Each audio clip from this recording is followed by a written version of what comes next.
Prabowo memberi lampu hijau kalau ada politik uang. Kalau ada yang memberi, terima saja, kata Prabowo.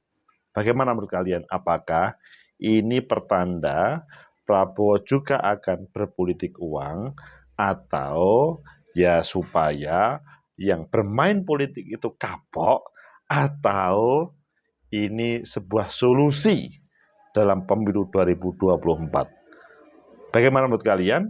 Menurut analisis saya,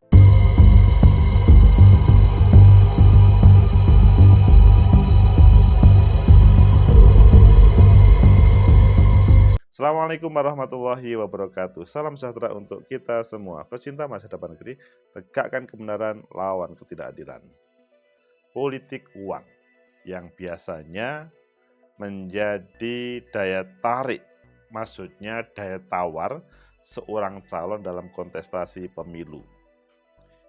Regulasi melarang kalau melakukan politik uang, maka akan ada ancaman pidana, bahkan bisa sampai didiskualifikasi.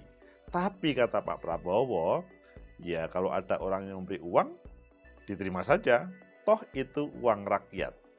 Ayo kita baca di beberapa media, selanjutnya nanti kita kupas. Dan sebenarnya apa yang disampaikan oleh Pak Prabowo dan bagaimana hubungannya dengan pemilu 2024. Pertama kita baca di Kumparan, Prabowo, kalau ada yang kasih uang, terima aja. Itu juga uang dari rakyat kok. Oh.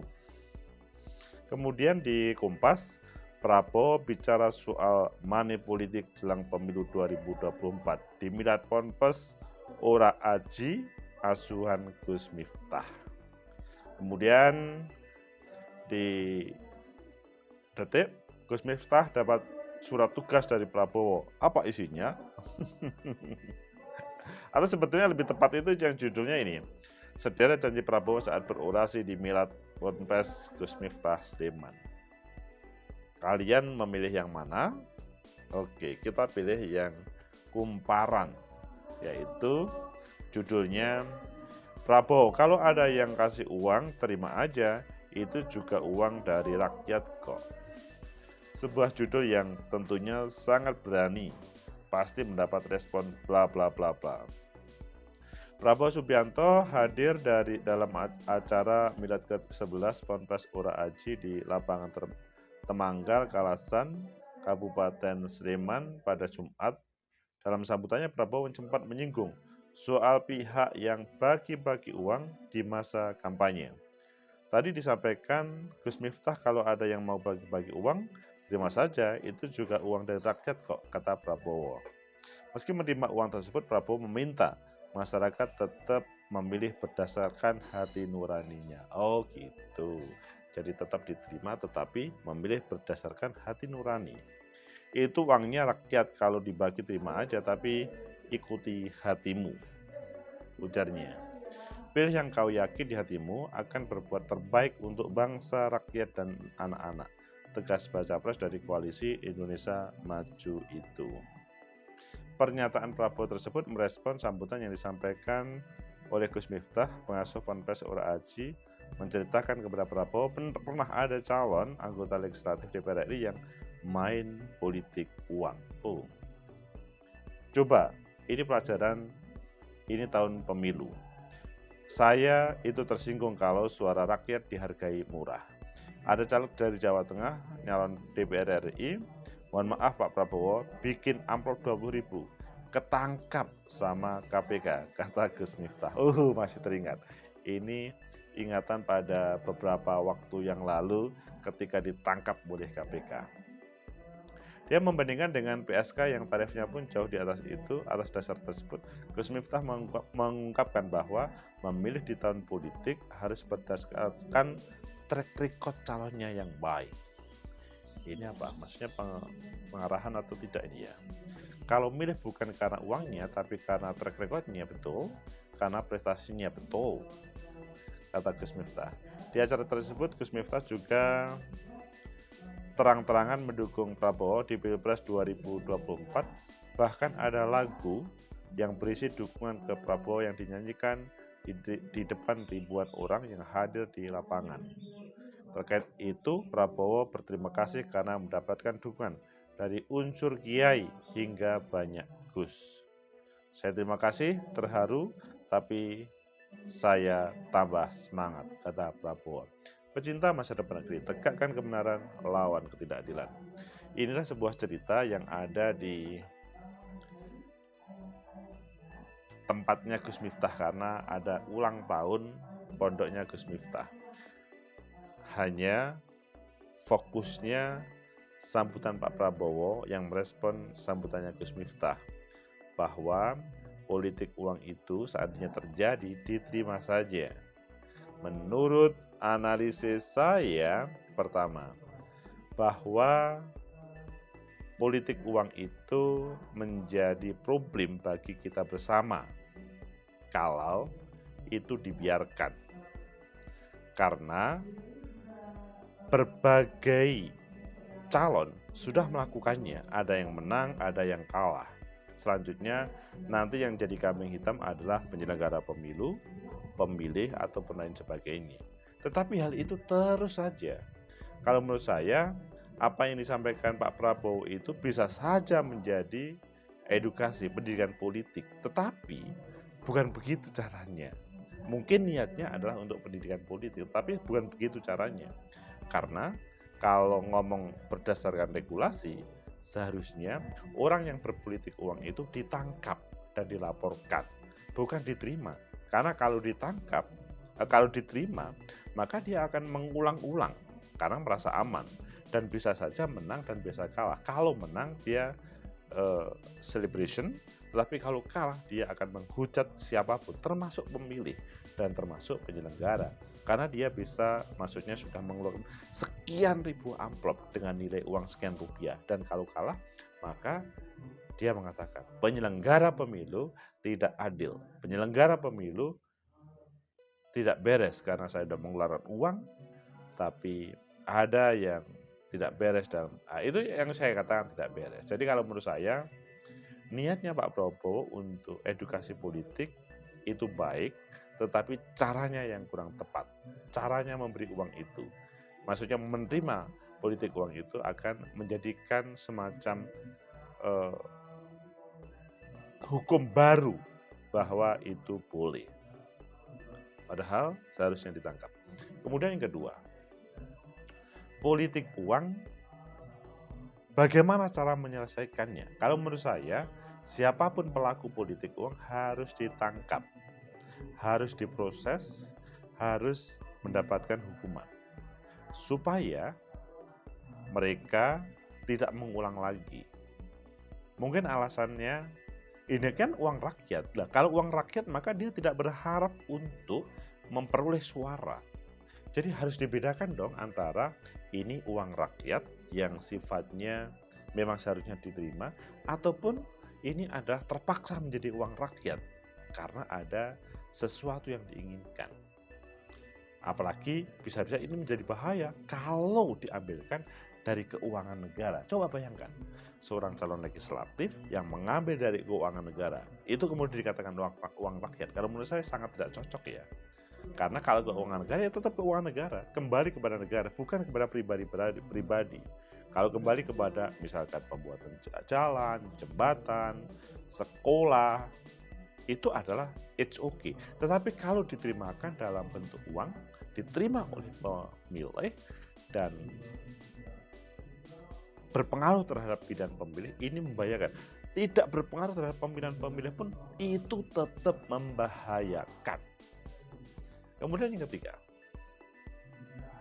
politik uang lebih baik ditegakkan dengan lebih. Kalau ada orang yang menjalankannya, maka ancaman diskualifikasi itu perlu dihadirkan. Sebagaimana pilkada beberapa waktu yang lalu di beberapa kabupaten provinsi di Indonesia. Pilpres itu menurut saya karena orang nomor satu di negeri ini akan lebih baik untuk ditegakkan dalam penegakan hukum pilkada, sehingga siapapun tidak bermain-main dengan proses pencalonan ini. KPU Bawaslu jangan sampai dijebak ataupun terjebak oleh politik uang ini. Teman-teman partai politik ataupun caleg juga jangan sampai terjebak. Bahwa setiap orang pengen menang itu iya, tetapi bahwa di antara pemenang itu belum tentu semuanya pakai uang. Tetapi kalau dia menang karena uang, maka pikirannya akan bagaimana mengembalikan uang tersebut ke dirinya. Pecinta masa depan kita, tegakkan kebenaran, lawan ketidakadilan. Regulasi sudah menjelaskan bahwa tidak boleh melakukan politik uang. Jadi secara regulasi maka sudah selesai, sudah tidak ada yang diperbincangkan. Adapun yang ada di lapangan, para caleg, para capres misalkan melakukan politik uang, hal itu perlu dilawan supaya tidak merembet ke yang lain dan supaya jangan sampai dia atau uang politik uang itu menjadikan orang menjadi miskin. Coba bayangkan, dari sekian ratus, sekian ribu caleg, mereka seandainya politik uang, yang jadi kan tidak banyak. Mereka yang jadi mungkin it's okay lah, tapi yang tidak jadi akan berpikir bagaimana mengembalikan uangnya. Karena jelas dia secara pribadi tidak mendapatkan taruhlah honor ataupun gaji dari negara ataupun dari pemerintah kabupaten kota. Ini kalau dibiarkan seperti menjerumuskan para caleg atau menjerumuskan dunia politik kita menjadi kelam. Pecinta masa depan negeri, tegakkan kebenaran, lawan ketidakadilan. Semoga apa yang disampaikan oleh Pak Prabowo itu sifatnya guyonan, bukan serius. Sehingga para pemilih kita tidak bermental uang oriented atau money oriented. Tetapi yang disampaikan Pak Prabowo juga betul sudah. Kalau memilih pakai hati nurani. Sebetulnya harus memang begitu. Kalau memilih pakai hati nurani dan kalau ada yang memberikan uang, tolak. Supaya orientasinya adalah orientasi kemenangan dengan fair. Sehingga nanti ketika dia terpilih, apakah jadi presiden ataupun cukup legislatif, bisa mengontrol semua gerakan uang APBN, APBD, sehingga tidak ada yang diacak-acak oleh orang yang tidak bertanggung jawab. Pecinta masa depan negeri, tegakkan kebenaran, lawan ketidakadilan. Prabowo kalau ada yang kasih uang, terima aja. Itu juga uang rakyat. Semoga tidak ada pendidikan politik yang tidak benar. Bahwa teman-teman calon ataupun lebih khusus Bawaslu sudah sering mengingatkan untuk tidak berpolitik uang. Tetapi keberadaan Bawaslu itu tidak banyak. Perlu partisipasi seluruh rakyat Indonesia untuk mensupport, mendukung pemilu tanpa politik uang. Supaya nanti kalau terpilih bisa menjalankan amanah pesan dari rakyat secara serius. Tidak ada yang bermain-main politik, maksudnya bermain-main uang negara dengan fasilitas karena dia menjadi anggota DPR RI atau DPRD provinsi atau DPRD kabupaten kota. Semoga kalian tidak terjebak dengan menerima politik uang. Lebih baik menghindar saja. Tercatat kita sebagai orang yang menerima politik uang, maka seakan-akan selamanya kita adalah jelek. Orang yang tidak bisa mempunyai independensi atau tidak mempunyai masa depan yang cerah. Semoga ini menjadi inspirasi kalian. Politik uang harus kita lawan. Pernyataan Pak Prabowo perlu diluruskan supaya tidak ada yang bermain politik uang ataupun supaya tidak keuangan negara itu tidak diacak-acak oleh orang yang tidak bertanggung jawab. Adapun partai-partai politik yang atau calon yang berbeda dengan Pak Prabowo, saya kira harus setuju bahwa kalau menurut saya ya, kalau baca Pak Prabowo terima saja, kalau menurut saya tolak saja. Kita dalam rangka reformasi. yang belum selesai. Sehingga menghadapi tahun yang serba dinamis, tidak tergantung pada keberadaan orang-orang yang bermain politik uang untuk meraih kemenangan dalam kontestasi pemilu. Semoga bermanfaat. Like, subscribe, comment, and share. Sampai jumpa.